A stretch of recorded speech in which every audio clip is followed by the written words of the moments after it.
I hope you all are fine here. I welcome you here again on Blueprint Digital. My name is Kanupriya, your English coach here, and today we are going to cover chapter number 2 of our Hornbill book. The name of the chapter is We Are Not Afraid to Die If We All Can Be Together.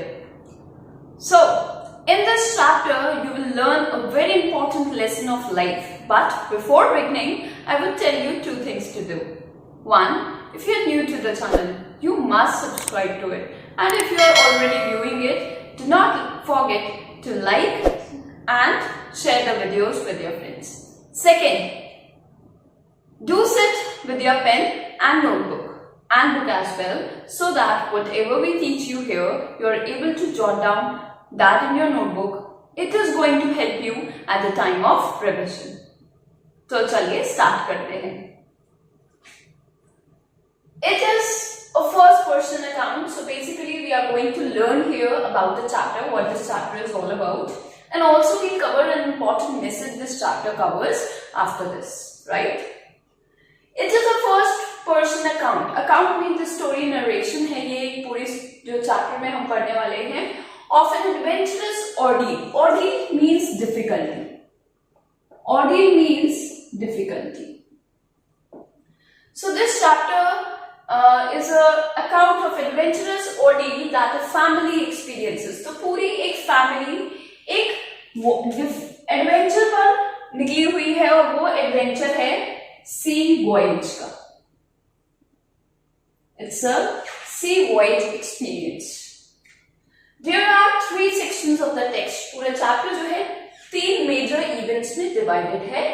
The narration of the events match with the mood of the voyage. Voyage की जैसे journey है, ठीक है, sea voyage आसान नहीं होती है, right? So उसी के according जो यहाँ पे mood है, poem का contrast है, fear है, afraid है, courage है, वो सब moods जो हैं, tones जो हैं, वो highlight हो रहे हैं as per the voyage goes on, right? The narration of the events mirror means show or highlight or depict the hectic efforts. Hectic means very busy, है ना? Hectic को हम क्या कहते हैं? Very busy means very tenacious efforts. ठीक है, बहुत कड़ी मेहनत की गई थी voyage में बैलेंस करने के लिए, चीजों को सही करने के लिए. Of the captain and the crew to protect wave walker. अब ये wave walker क्या है? Wave walker is the name of the vessel. अब आप कहोगे मैम बर्तन, वेसल की बात कर रही हूँ तो मैं बर्तन की बात नहीं कर रही हूँ. I am talking about the ship. तो जिस शिप में ये एडवेंचर किया जा रहा है, बेसिकली ये वॉयेज स्टार्ट की गई है, उस शिप का ये नेम है. ठीक है. The second section describes there struggles for the last 15 hours. अगर ये 15 आवर्स में सबने मिलकर काम नहीं किया होता तो ये चैप्टर हम आज शायद नहीं पढ़ रहे होते, जो कि एक फुल अकाउंट है एक सक्सेस का. एक ऐसी सक्सेस जो एक पर्सन ने अचीव नहीं करी है, सबने मिलकर अचीव की है. In the last section the narrator shifts back to the relax style. Relax style में क्यों शिफ्ट करते हैं? बिकॉज एवरीथिंग, जैसे कहते हैं ना, आंधी तूफान के बाद जो शांति होती है वो एक अच्छी शांति होती है, सुकून की शांति होती है. और वो जो आंधी तूफान है कुछ ना कुछ सिखा के जाता है, या देकर जाता है, या लेकर जाता है. ठीक है. तो ये रिलैक्स स्टेट वही है जिसमें बताया गया that everything turns fine at the end, right. एक कोटेशन है जो हम सब ने बहुत बार पढ़ी है और कंप्लीटली डिपिक्ट करता है इस सिचुएशन में. It's completely apt to be used in this situation. तो वो कौन सी डेफिनेशन है, या प्रोवर्ब है, या एक कोटेशन है? अगर आपके पास लॉन्ग आंसर आता है तो उसमें जरूर यूज कीजिएगा. ये एक टिप है, ठीक है. The tip quotation is, so united we stand. एक साथ होते हैं तो हम यूनाइटेड हैं, तो हम खड़े हैं. ठीक है. Divided we fall. पर अगर हम डिवाइडेड हैं तो आराम से हमको तोड़ा जा सकता है. ये इस सिचुएशन में कंप्लीटली एप्ट है. इस चैप्टर के according.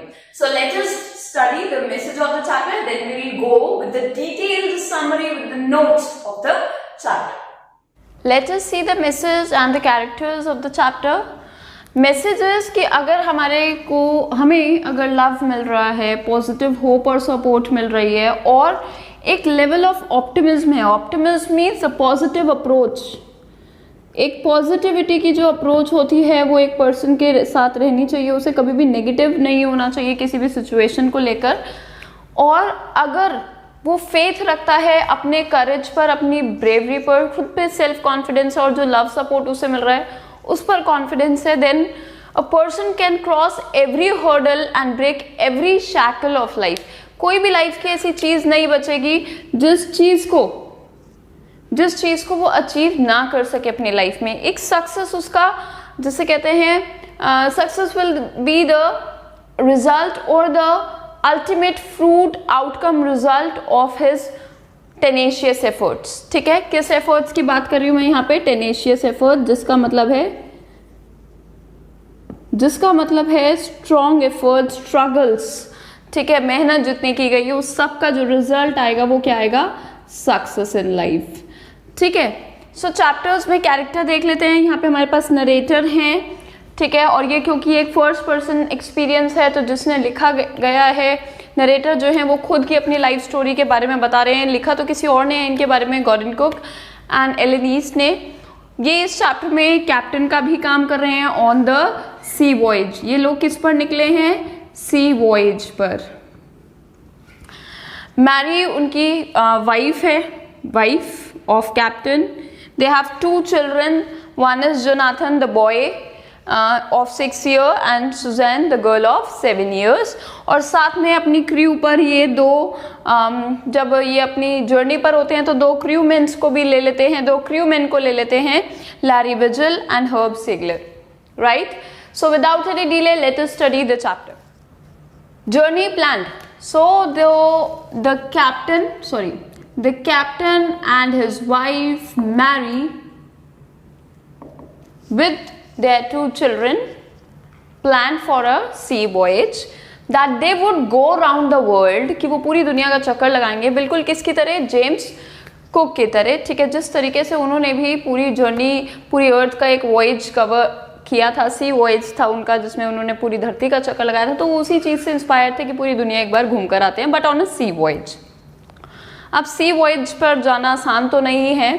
So both of them means उन्होंने अपनी पूरी जिंदगी इस चीज में लगा दी कि सी वॉयज पे जाना है, तो उसको अपनी जो है प्रिपेयर करते रहते थे. जितनी उनकी सेविंग्स वगैरह थी या जो भी वो उनका अर्निंग पैशन था वो एक सी फारिंग स्किल्स में अपने आप को अच्छा करने में बीतता था. ठीक है, सो दे began their life perfecting in seafaring skills. seafaring skills का मतलब है समुद्र में किस तरीके से एक जर्नी जो है वो ट्रैवल कर सकते हैं.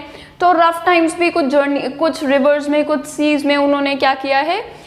बोट्स चलाकर शिप्स को टेस्ट किया है कि किस तरीके से वो टैकल कर सकते हैं at the time of actual sea voyage. और उसमें उन्होंने अपनी लाइफ के 16 years स्पेंड किए हैं. सो ये दोनों का ही सपना बन चुका था और ये भी डिसाइडेड था कि जाएंगे तो पूरी फैमिली एक साथ जाएगी. और उसके लिए उन्होंने जो स्पेशल जो उनकी सी वॉयज थी, एक्चुअल सी वॉयज, उसके लिए उन्होंने एक स्पेशल शिप बनवाई. उस शिप का नेम मैंने अभी आपको बताया था, वो क्या है? गेस कीजिए. Name is wave walker. ठीक है, तो वेव वॉकर उन्होंने स्पेशली बनवाया उसको, और उसकी डायमेंशंस थी कि वो 23 meters लॉन्ग थी, 30 tons उसमें वुड लगा था. मीन्स प्रॉपरली एक प्रॉपर सी वॉयज के लिए वो पूरी तरीके से तैयार थी. उसको थोड़ी टेस्टिंग भी की गई है. ठीक है, अब जर्नी वो लोग स्टार्ट करते हैं. कहाँ से स्टार्ट करते हैं और कब स्टार्ट करते हैं वो यहाँ है. तो ये स्टार्ट करते हैं जुलाई 1976 में, और प्लाईमाउथ इंग्लैंड नाम की जगह से वो ये जर्नी स्टार्ट करते हैं.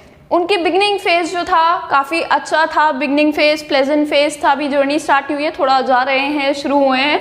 तो वो जो शुरू हुए हैं तो वो है अफ्रीका टू केप टाउन. तो यहाँ तक उनका बहुत प्लेजेंट फेज रहा. अच्छे से सी वॉयज रही। अब वो जा रहे थे किसकी तरफ, हमारे साउथ इंडियन ओशन की तरफ, और ये one of the roughest seas of the world है। तो इसके लिए उन्हें साथ में 2 क्रूमैन की ज़रूरत पड़ती है। वो सोचते हैं कि असिस्ट कर देंगे, हेल्प पड़ जाएगी, क्योंकि अब वो जाने वाले हैं सदर्न इंडियन ओशन की तरफ, and that is considered to be the rough one, जिसमें बहुत वेव्स आती हैं। अपने आप में वो एक चैलेंज है। तो यहाँ पे वो अपने 2 क्रूमैन, याद होगा आपको हमने कैरेक्टर्स में डिस्कस किए थे, दोनों क्रूमैन को वो हायर करते हैं फॉर देयर सी वॉयज। और ऐसा नहीं था कि वहाँ पे लोग ऑलरेडी प्रिपेयर्ड होते हैं, कोई आएगा हमें शिप में लेने तो हम लोग क्रूमैन बन के चल देंगे। They would have contacted earlier only, right.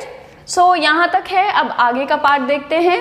So by the second day एक चेंज आता है, एक छोटा सा चेंज आता है, और वो ये था कि बड़ी बड़ी अलार्मिंग वेव्स उठ रही थी सी में। और अब तक मतलब अगर हम कहें सेकेंड डे तक, तो वो 35 किलोमीटर्स ट्रैवल कर चुके थे। कहाँ तक ट्रैवल कर चुके थे, towards the east of Cape Town.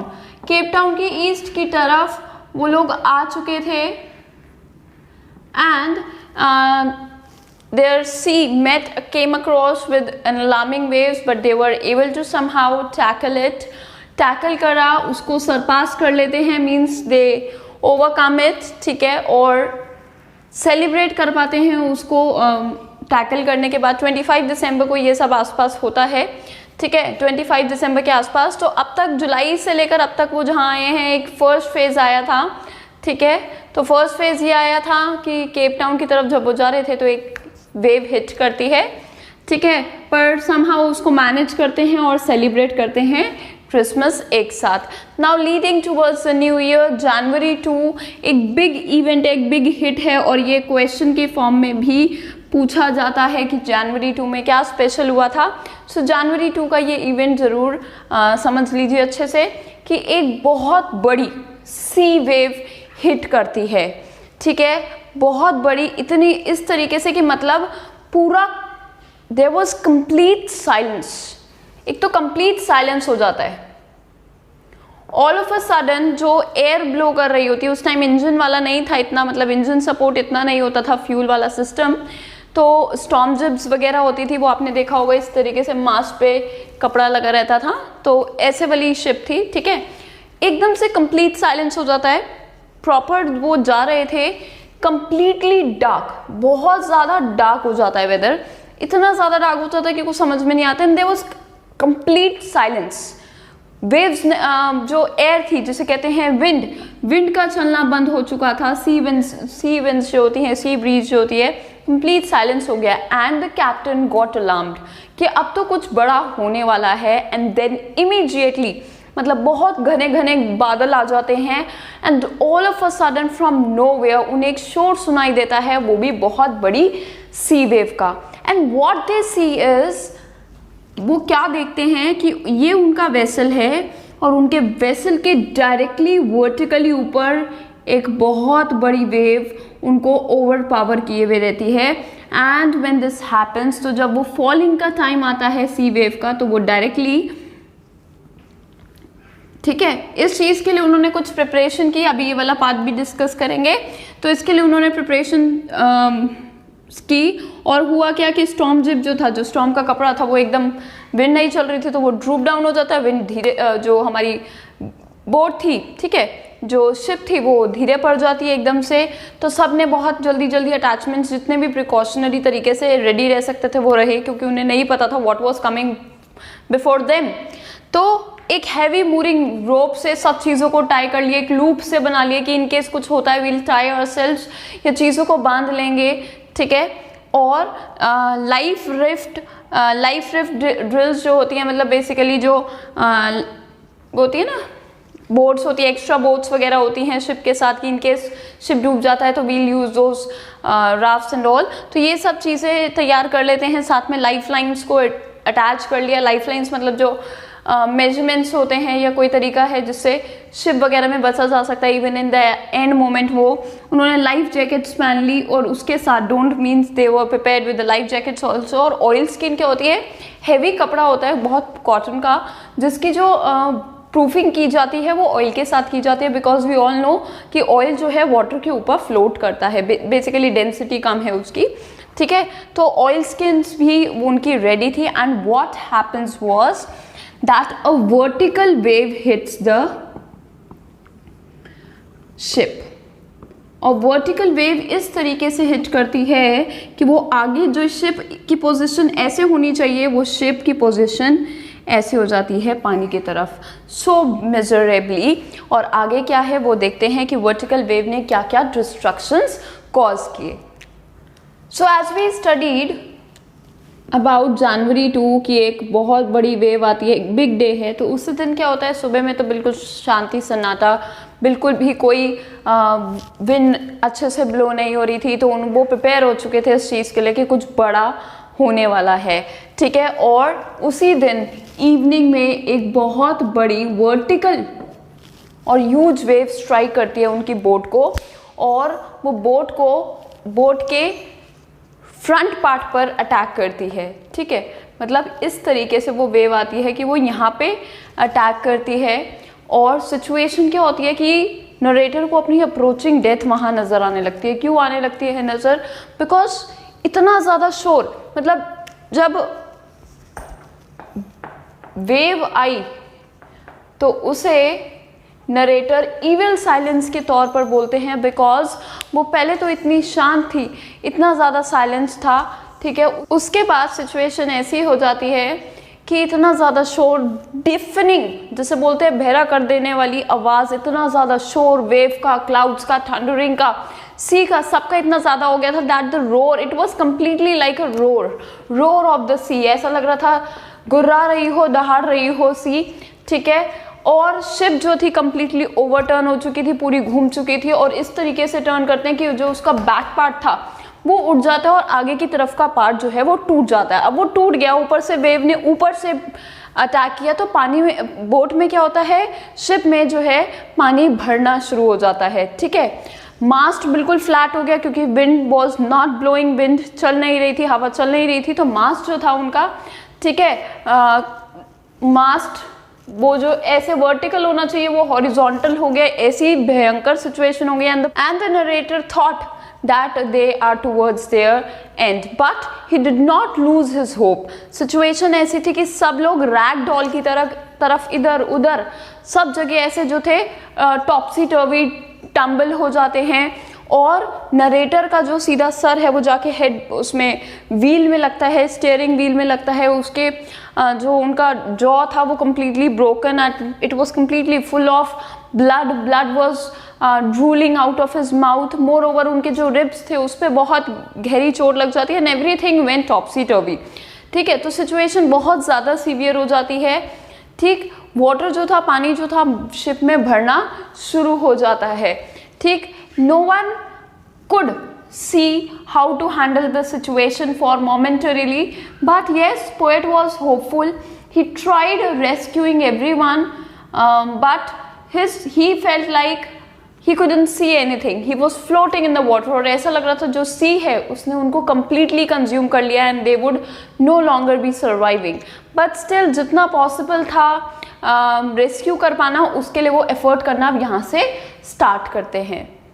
सो बहुत सारे डैमेजेस होते हैं और बहुत सारे डैमेजेस के साथ साथ वो उन सबको टैकल करने का भी प्लान करते हैं। अब क्या डैमेजेस हुए, नरेटर जो था, नरेटर को तो लग चुकी थी बहुत बुरी चोट, ठीक है। हिज रिब्स वर ब्रोकन, चेस्ट बोन्स जो थी वो टूट चुकी थी, mouth was bleeding, it was full of blood, more over the head was bumped into the wheel, water was overflowing, he felt he's being consumed by the water itself.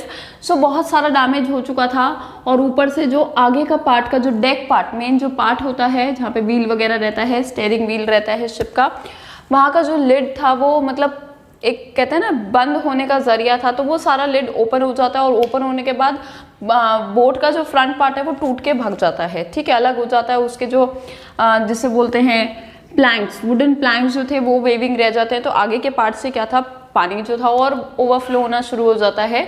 सो वो क्या देखते हैं, lower part of the ship was full of water, overflow कर रहा था वो, ठीक है, इसलिए मैंने सिर्फ lower part of the ship लिखा था, क्योंकि वो पानी जो था completely it was there was ample of water to drain the ship, ठीक है, ड्रेन और ड्राउन द शिप, ठीक है। उसके बाद एफर्ट्स किए गए। अब क्या एफर्ट्स किए गए, सबसे पहले तो नरेटर ने अपने आप को होल्ड ऑन किया, ठीक है। मैरी चिल्ला पड़ती है इतनी सारी सिचुएशन, सीवियर सिचुएशन देखकर, पर नरेटर इंस्ट्रक्ट करते हैं मैरी को कि तुम हेड व्हील की तरफ जाओ, ठीक है। वो जाती हैं, व्हील का कमांड लेती हैं, शिप को कंट्रोल करने की कोशिश करते हैं। इतने में नरेटर जाकर देखते हैं कि बाकी मेंबर्स कहाँ हैं। मेंबर्स की बात हो रही है यहाँ पे क्रू मेट्स की, और वो क्या देखते हैं, क्रू मेंबर्स तो ऑलरेडी स्टार्ट हो चुके हैं पानी को पंप आउट करना, ठीक है। Their water was being pumped out, पानी जो था वो बाहर निकालने में लगे हुए थे पंप से, ठीक है। और सिचुएशन ये थी कि वो भी हिट हो चुके थे, they were also hit by the wave, but they were constantly making efforts to save the ship and the lives also. Injury, अब वो जाते हैं, नीचे जाते हैं नरेटर और जाकर चेक करते हैं बच्चों की क्या सिचुएशन है। तो चिल्ड्रंस कैबिन में जाते हैं और वो जो थे अपर बर्थ पर, बच्चे जो थे, अपर बर्थ होती है, ऊपर की सीट रहती है, उस पर बैठे हुए थे बच्चे। तो पानी अंदर जो बच्चों का कैबिन है उसमें भी भर चुका था, the boat was completely full of water. बच्चे जो थे ऊपर बर्थ पर बैठे हुए थे और वो देखते हैं कि स्यू के हेड पे एक बहुत बड़ा बम्प बना हुआ है, just because her head had got bumped into the two the roof, ठीक है। या किसी ऑब्जेक्ट से काफ़ी तेज हिट हो जाता है तो वो बम बन जाता है। आइज वो स्वोलन कम्प्लीटली, ठीक है। बट फादर के पास इतना टाइम नहीं था, वो कंसोल करते हैं और वो चले जाते हैं, चीज़ों को अरेंज करने का वो ज़्यादा देखते हैं।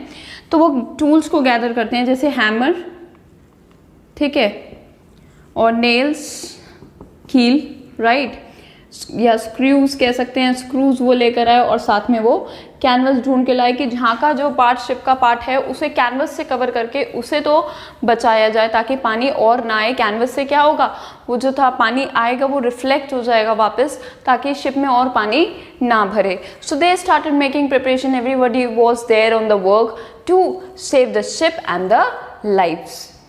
There were more problems that began or arose while they were trying to tackle the ship. अब वो क्या प्रॉब्लम्स थी, प्रॉब्लम ये थी नंबर 1 कि हैंडपम्प्स जो थे वो ब्लॉक हो गए बाय डेब्रीज। डेब्रीज क्यों, क्योंकि सारा सामान, क्लॉथ, चीज़ें, dolls, eating food items, everything started floating, सब चीज़ें बिखर गई, पानी पानी हो गया था पूरी बोट में, पूरी शिप में। तो सब चीज़ें इधर उधर पानी में बह रही थी, तो वो सारी चीज़ें आकर कहीं ना कहीं ब्लॉक कर देती हैं हैंडपम्प्स को। वो हैंडपम्प्स जो क्रूमैन ऑलरेडी जिससे वाटर वो पंप कर रहे थे। अब सिचुएशन ये थी कि और वर्सनिंग ये हुआ कि जो इलेक्ट्रिक पंप्स थे वो काम करना बंद कर चुके थे ड्यू टू सर्किट फ्यूज्ड, ठीक है।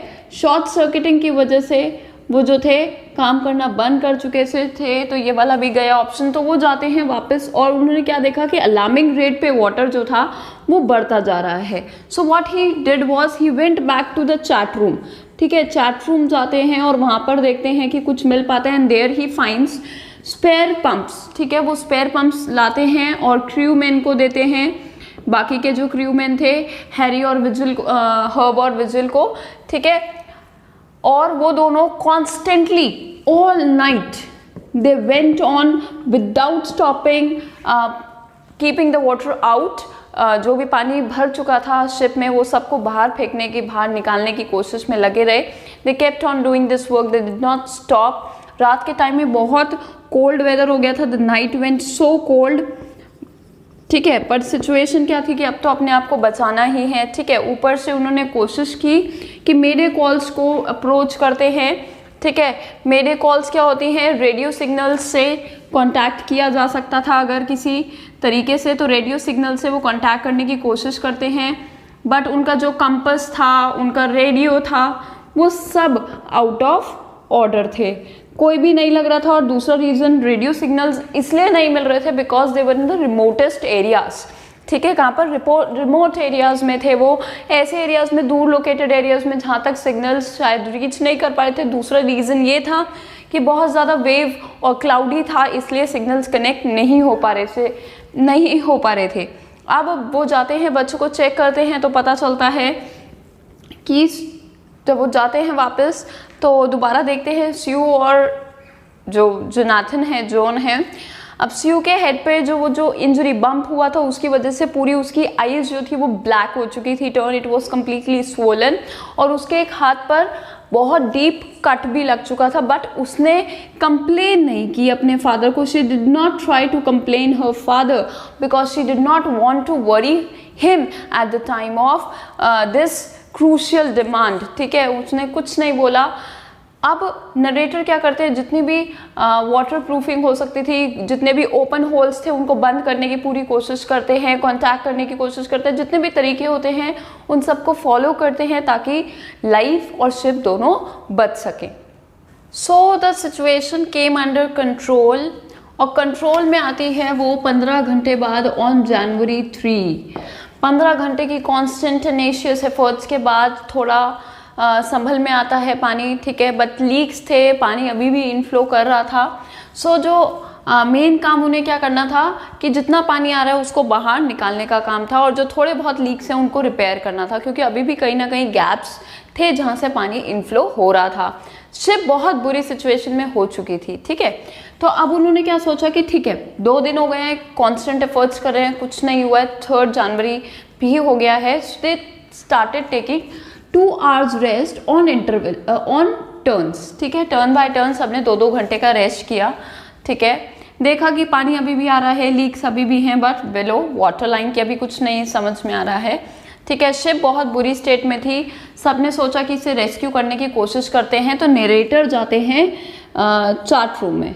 ठीक है, जहाँ पे चार्ट रूम में जाते हैं और पूरे मैप वगैरह को चेक करते हैं। ठीक है, क्योंकि उनका जो कंपास वगैरह था, रडार था, कुछ भी काम नहीं कर रहा था, तो वो मेंटल कैलकुलेशंस करते हैं और ढूंढते हैं कि पूरे मैप पे कोई ऐसी जगह जो पास की लोकेट हो सके, कि ज़्यादा दूर तो नहीं जा सकते, ऑस्ट्रेलिया तक जाने की सिचुएशन नहीं थी बोट की। तो उनको एक पूरे वास्ट ओशन में एक पिन जितने छोटे 2 आइलैंड दिखाई देते हैं। ऑस्ट्रेलिया के पास वो था आइल एम्स्टरडैम। ठीक है, यही उनकी होप थी, चांसेस कम थे कि बोट वहाँ तक पहुँच जाए, बट येस उन्हें एफर्ट्स तो करने ही थे। ठीक है, तो अब इन्होंने सोचा कि इन्हीं 2 जगहों में जाकर, ठीक है,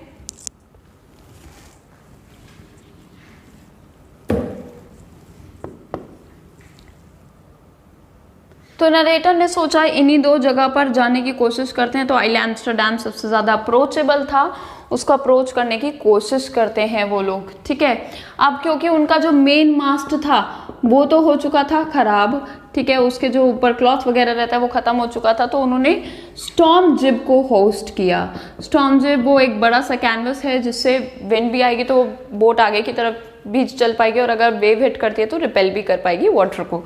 ठीक है, तो वो स्टॉर्म जिब को होस्ट करते हैं। ठीक है, एक ही होप था, चांसेस कम थे कि बोट वहाँ तक पहुँच जाए, शिप वहाँ तक पहुँच जाए, बट ठीक है, एफर्ट्स चल रहे थे।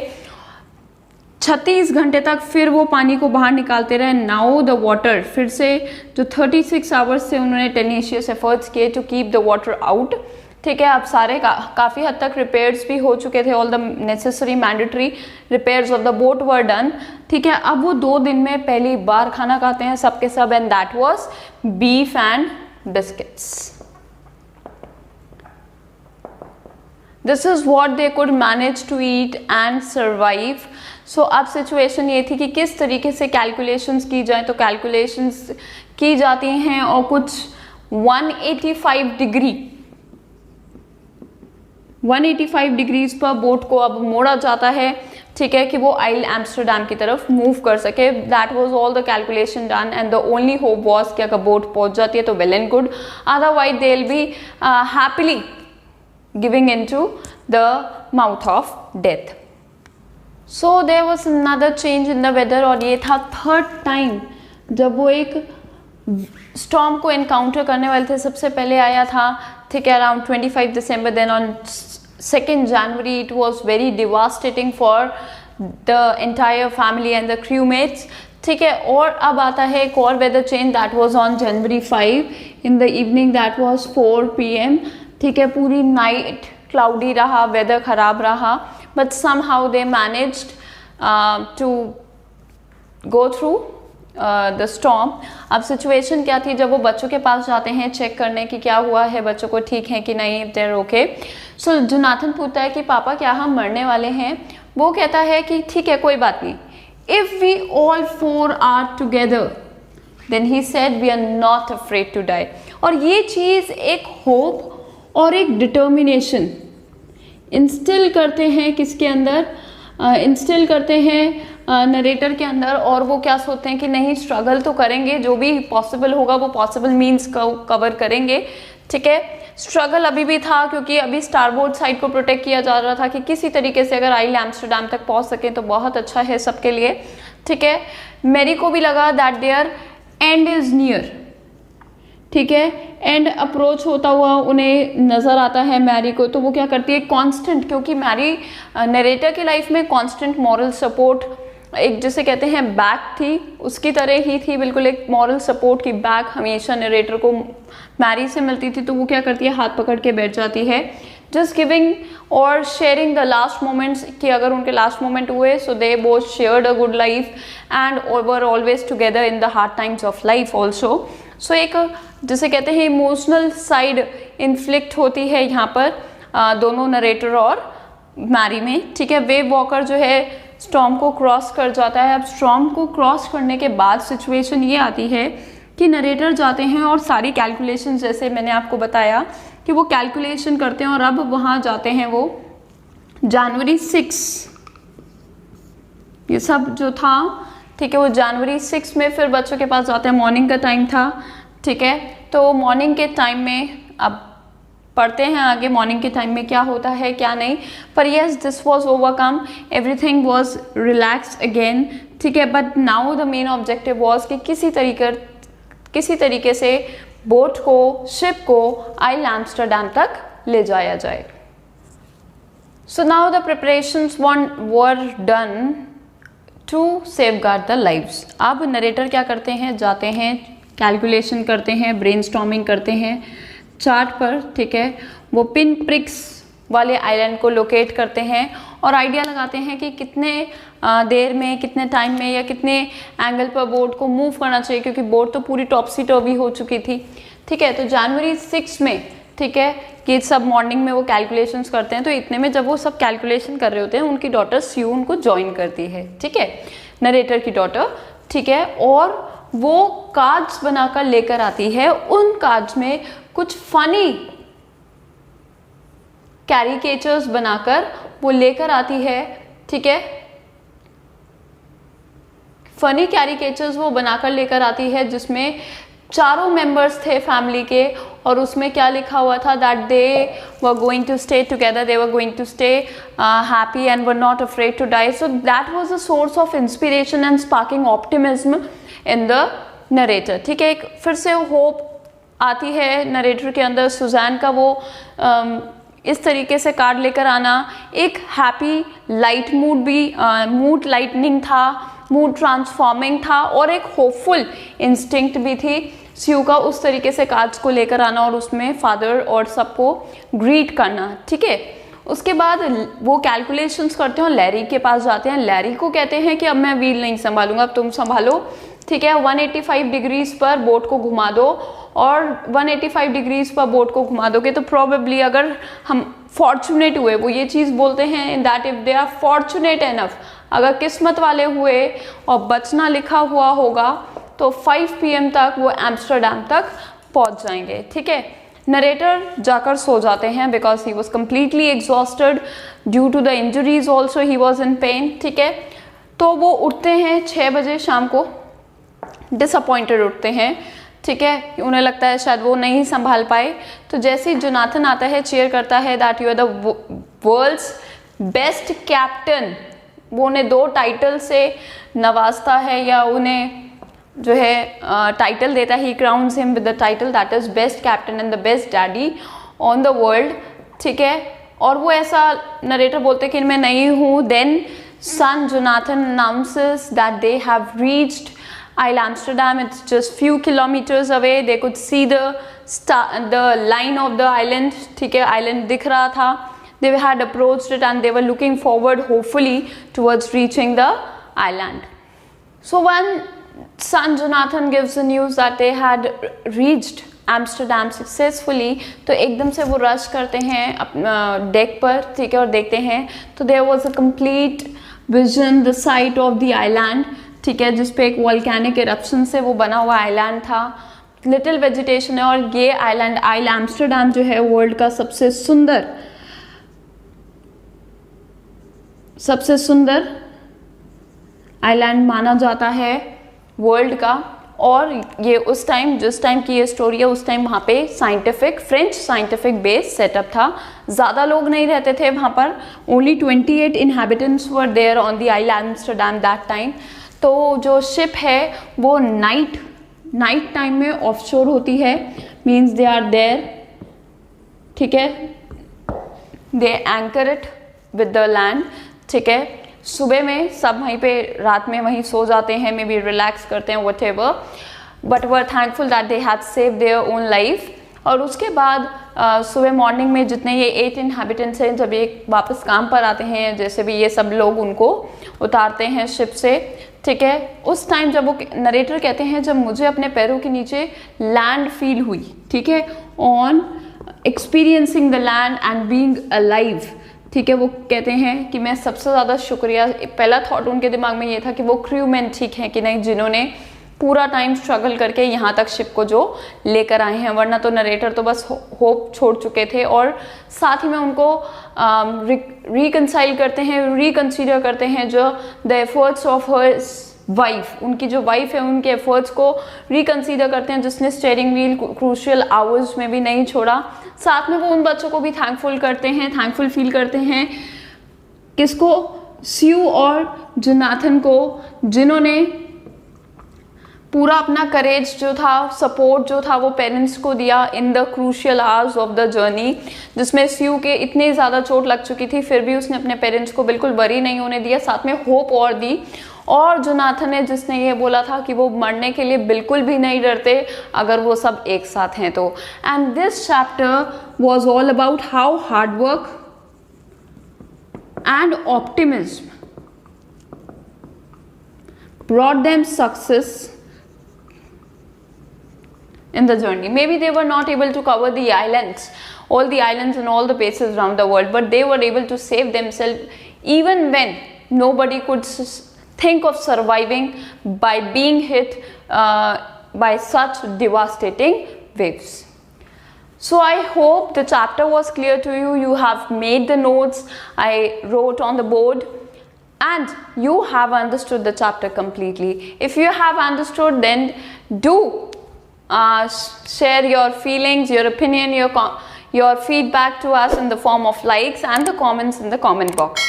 Don't forget to share the video with your friends. We'll meet next time with a new chapter. Till then, stay tuned, but saying bye-bye for today.